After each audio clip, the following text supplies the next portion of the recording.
सभी साथियों को मेरा नमस्कार। स्वागत है आप सभी का आज 2 दिसंबर के जनसत्ता विश्लेषण में। आइए शुरू करते हैं बिना किसी देरी के।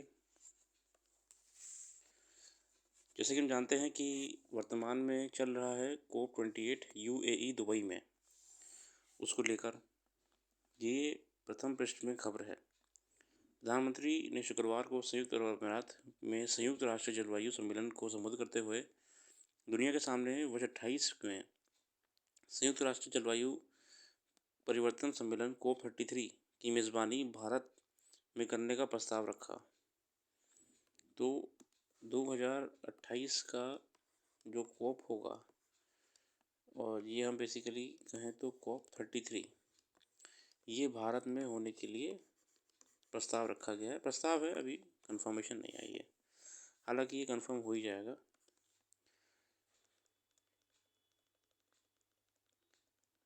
ग्रीन क्रेडिट्स को लेकर फोकस करा है और प्रधानमंत्री जी ने ही ग्रीन क्लाइमेट फंड, एक ग्रीन क्लाइमेट फंड का भी जिक्र करा है अपने भाषण में। एक ग्रीन क्लाइमेट फंड बनाया जाए जिसके माध्यम से रिन्यूएबल एनर्जी पे हम इन्वेस्टमेंट्स कर सकें। यदि भारत को COP33 की मेज़बानी का प्रस्ताव स्वीकार कर लिया जाता है तो ये इस साल की शुरुआत में G20 शिखर सम्मेलन के बाद देश का अगला बड़ा वैश्विक सम्मेलन होगा, जो कि एक सही बात भी है। कोई दिक्कत नहीं, आगे बढ़ते हैं। सीधे आते हैं आर्टिकल्स पे हमारे। जलवायु की फिक्र। दुनिया भर में बढ़ते तापमान और जलवायु परिवर्तन को लेकर पिछले कई वर्ष से लगातार चिंता जताई जा रही है। अब इसकी वजह स्पष्ट है, मगर मुश्किल ये है कि जब भी इन वजहों को दूर करने की बात आती है तो विकसित देश अपनी भूमिका को कम करके पेश करते हैं और इसके हाल ही के लिए उठाए जाने वाले कदमों को लागू करने की जिम्मेदारी विकासशील देशों पर थोप देते हैं। जबकि समूची धरती पर जलवायु संकट जिस स्तर पर गहरा चुका है उसमें मुख्य रूप से विकसित देशों की जिम्मेदारी रही है। देखिए, ये सबसे बड़ी एक क्या कहते हैं हम विडंबना रही है कि जो जितने डेवलप्ड नेशंस हैं, ये इन जितनी भी कॉन्फ्रेंस ऑफ पार्टीज़ की मीटिंग होती हैं, COP की मीटिंग्स होती हैं, या जितनी भी आपकी इन्वायरमेंट को लेके बैठकें होती हैं, उसमें तमाम बातें करी जाती हैं। मगर ये इतने चालाक होते हैं कि ये उन बातों में ये सुनिश्चित कर लेते हैं कि भैया हम लोग पे कोई इम्प्लीमेंट ना हो। मतलब ये जो है अपने अपने राष्ट्रों में फैक्ट्रीज़ को मस्त होके चलाते रहेंगे। ये अपने यहाँ पे सारे संसाधनों को, जो इनकी नदियाँ हैं, इसको दूषित करते रहेंगे। इनकी फैक्ट्री इंडस्ट्रियल प्रोडक्शन इनका बिल्कुल ऊपर रहेगा हमेशा। बस ये इनका टारगेट रहता है, ठीक है। और ये क्या करते हैं, जितने भी एग्रीमेंट होते हैं इन कॉन्फ्रेंस ऑफ पार्टीज़ के या कोई भी क्लाइमेट एक्शन वाले एग्रीमेंट होते हैं, इसमें जितने भी डेवलपिंग नेशंस हैं, इनको इनके ऊपर इतने कानून लगा देते हैं कि भैया देखो, अब आप लोग ये पॉल्यूशन मत करो, आप अपनी इंडस्ट्रीज़ को कंट्रोल में रखना, आप ये करना वो करना। और इसके पीछे का कारण कोई क्लाइमेट के लिए नहीं होता, इनके पीछे का कारण ये होता है कि उस डेवलपिंग नेशन में विकास ही ना हो, है ना। मतलब कि हमारी जो अर्थव्यवस्था है वो बढ़ती रहे और जितने भी डेवलपिंग नेशन उठ रहे हैं ये नीचे रहे हमेशा। तो इसको ही हमें एड्रेस करना ज़रूरी है कि डेवलपिंग नेशंस अपनी खुद की जिम्मेदारी लें। और इस बार COP28 की मीटिंग में ये साफ साफ दिखाया गया है कि UAE के जो आपके इस समय अध्यक्षता कर रहे थे, इन्होंने इन्होंने लॉस एंड डैमेज फंड का इस बार इनिशिएटिव लिया है। लॉस एंड डैमेज फंड मतलब अगर कोई भी प्राकृतिक आपदा में कोई भी राष्ट्र, कोई भी जगह ऐसी है जो नुकसान में चली जाती है, तो सभी देश साथ में मिलके उसके विकास के लिए कार्य करेंगे और ये प्रयास करेंगे कि किसी भी प्रकार की आर्थिक सहायता सुनिश्चित करा जा सके राष्ट्रों को, ठीक है। खासकर जो डेवलप्ड नेशन ऑलरेडी बहुत ऊपर चल रहे हैं अर्थव्यवस्था में, ऐसे डेवलप्ड नेशंस को भी ज़रूरत है कि वो मुसीबत के वक्त में जितनी भी आपके डेवलपिंग कंट्रीज़ हैं इनकी मदद करें, रिन्यूएबल एनर्जी के रूप में करें, इनको टेक्नोलॉजिकल ट्रांसफ़र दें, ठीक है। तभी इन मीटिंग्स का, इन कॉन्फ्रेंसेस का जो है आपका सही तरीके से कुछ रिज़ल्ट निकल के आएगा, ठीक है। तो इसमें हमारी क्या उम्मीद करी जाती है इन मीटिंग्स में?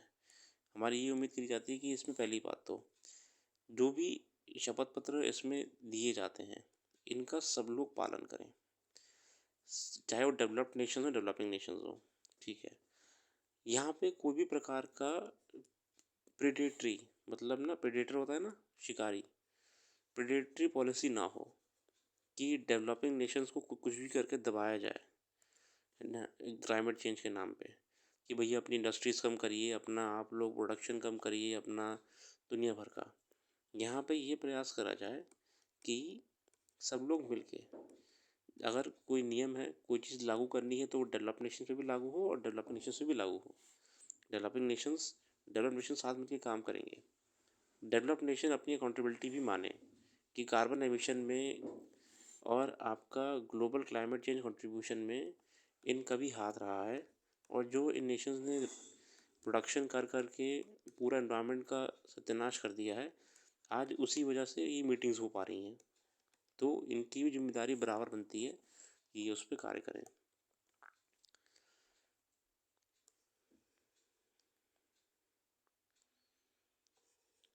ये कि छिपा नहीं है कि जलवायु परिवर्तन एक सामूहिक चुनौती है जिससे निपटने के लिए एकीकृत वैश्विक प्रतिक्रिया की आवश्यकता है।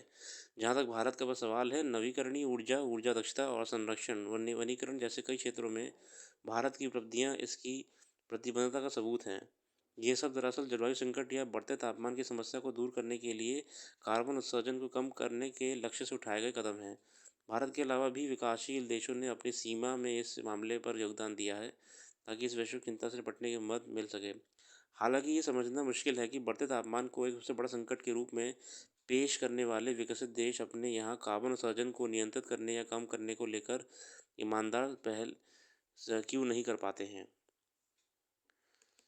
देखिए, इसके पीछे अर्थव्यवस्था लगी हुई है ना। अगर ये अपना प्रोडक्शन कम कर देंगे, अगर ये अपना उत्पाद कम कर देंगे, तो इससे इनको इनकी इकोनॉमिकली इनको इसका नेगेटिव इम्पैक्ट देखने को मिलेगा। ये वाला आर्टिकल हमारा सड़क हादसों का दंश झेलती स्त्रियां। सड़क दुर्घटनाओं नागरिकों के व्यक्तिगत जीवन पर ही नहीं, देश की अर्थव्यवस्था और सामाजिक व्यवस्था पर भी दुष्प्रभाव डालती है। सड़क हादसा का असर महिलाओं के लिए अधिक दुखदायी होता है। अनगिनत बदलावों के बावजूद सामाजिक पारिवारिक मानसिकता का ना बदलना और आर्थिक निर्भरता जैसे कारक स्त्रियों के लिए इन दुखद हालात को और तकलीफदेह बना देते हैं। सड़क हादसे न केवल स्वास्थ्य, जन कल्याण और आर्थिक वृद्धि की गहराई से प्रभावित करते हैं, बल्कि नागरिकों का अनमोल जीवन तक छीन लेते हैं। घर के एक सदस्य की मौत पूरे परिवार को प्रभावित करती है। गौरतलब है कि सड़क दुर्घटनाओं के कारण दुनिया के अधिकांश देशों को अपने सकल घरेलू उत्पाद का करीब 3% खर्च करना पड़ता है। विश्व बैंक के अनुसार सड़क दुर्घटना के कारण भारतीय अर्थव्यवस्था को भी हर वर्ष अपना सकल घरेलू उत्पाद उत्पादन के करीब 3% की हानि उठानी पड़ती है। आंकड़ों के मुताबिक वैश्विक स्तर पर 25 वर्ष से कम आयु वर्ग में महिलाओं की तुलना में पुरुषों की सड़क दुर्घटना में मारे जाने की संभावना 2.7 गुना ज़्यादा होती है। सामाजिक परिवेश की भिन्नता के चलते भारत में यह अंतर और ज़्यादा है। हमारे देश में सड़क दुर्घटनाओं में मारे जाने वाले युवा लड़कों की संख्या युवा लड़कियों की तुलना में 6.2 गुना ज़्यादा है। मतलब ये जो हैं आपके बॉयज़ हैं, ये जो बॉयज़ हैं, ये की दुर्घटना ज़्यादा होती हैं, रोड एक्सीडेंट्स बॉयज़ की कंपेयर टू दी गर्ल्स, ठीक है। और ये बताया भी गया है कि 6.2% ज़्यादा, ठीक है।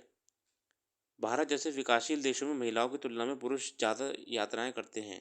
ऑब्वियस सी बात है, क्योंकि ज़्यादा जो ये हमारे जो बॉयज़ होते हैं, जितने भी हम बेसिकली बात करें, पुरुष या मेल की बात करें अगर हम, तो ये वर्क के सिलसिले में ज़्यादा ट्रैवल करते हैं, इसलिए इनकी दुर्घटनाएं ज़्यादा होती हैं, ठीक है।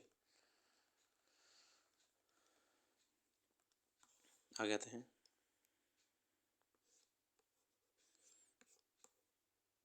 विश्व बैंक की report traffic crash injury and disability the burden on Indian society. देखिए, हमें ऐसी रिपोर्टों का संज्ञान लेना ज़रूरी है। अगर हम उत्तर लिख रहे हैं अपना, तो हमें ये जो रिपोर्टें होती है, अगर इनका नाम मेंशन करेंगे, traffic crash injury and disability the burden on Indian society, तो हमको एक वजन मिलेगा अपने उत्तर में।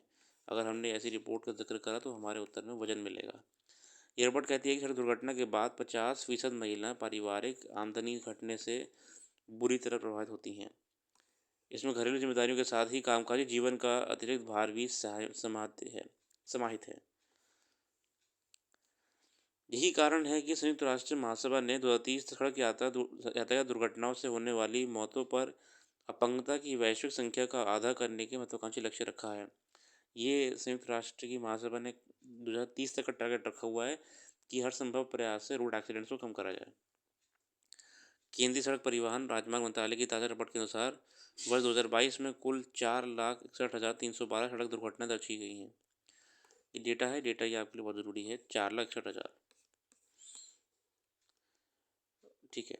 रिपोर्ट में सड़क दुर्घटनाओं के बढ़ते आंकड़ों के पीछे सबसे बड़ी वजह तय सीमा से तेज़ गति, लापरवाही से या नशे में वाहन चलाना, दोपहिया वाहन चालकों का हेलमेट ना पहनना और यातायात नियमों को अनदेखी सबसे अहम कारण रहे हैं। सड़क परिवहन राजमार्ग मंत्रालय की report road accidents in India 2022।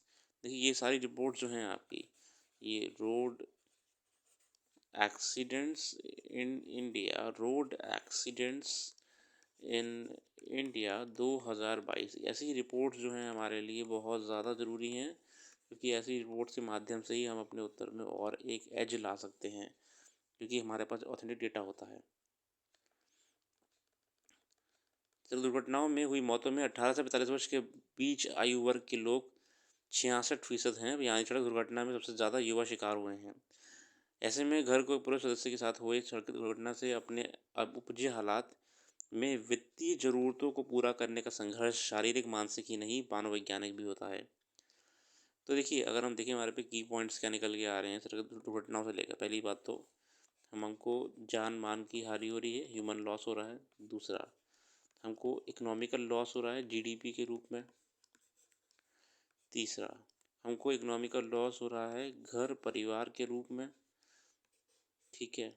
और इन रिपोर्ट्स में सबसे पहले जो दिखाया गया है, जो समझाने का प्रयास करा गया है कि ये जो लॉस हो रहा है हाउस होल्ड में, इसके बाद एक और क्या दिक्कत आ रही है, ये एक सोशल स्ट्रक्चर में लॉस हो रहा है। जिस परिवार में पहले हस्बैंड वाइफ थे, अचानक से एक की मृत्यु हो जाने से वाइफ के ऊपर बहुत सारी जिम्मेदारियां बढ़ रही हैं। जिम्मेदारियां जैसे कि आर्थिक और सामाजिक, एजुकेशनल, जॉब करने की, एक्सेट्रा। सबसे बड़ी बात कि ग्लोबली हम ऐसी दुर्घटनाओं में एक इम्बैलेंस को देखते हैं, जो कि आगे जाके किसी भी सोसाइटी के लिए गलत है, ठीक है। इसी को लेके यूनाइटेड नेशंस की क्या कहा कि 2030 तक किसी भी प्रकार से सड़क दुर्घटना को कम करने का प्रयास करना ही पड़ेगा। तो हमारे पे जो रोड एक्सीडेंट्स को लेके की पॉइंट्स हैं, ये हमारे सामने हैं। इसमें जितनी भी रिपोर्ट्स हैं, हमको इन रिपोर्ट्स का मेंशन करना बहुत ज़रूरी है। इन रिपोर्ट्स का मेंशन करना बहुत ज़रूरी है।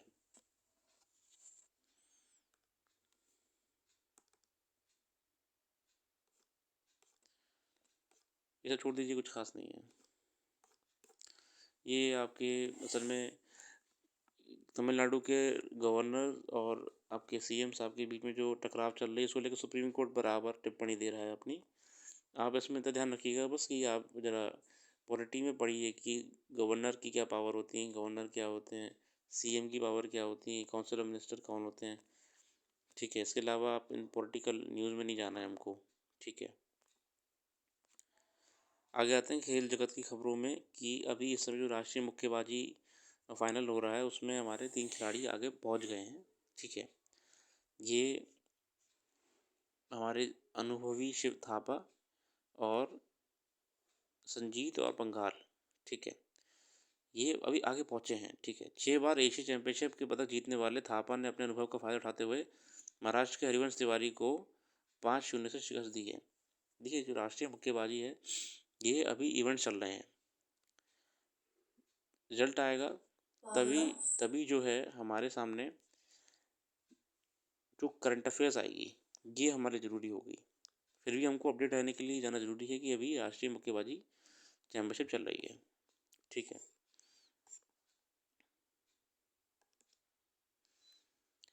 बाकी आज के लिए इतना ही रखते हैं। अपना कीमती समय देने के लिए बहुत-बहुत धन्यवाद। आपका दिन शुभ हो।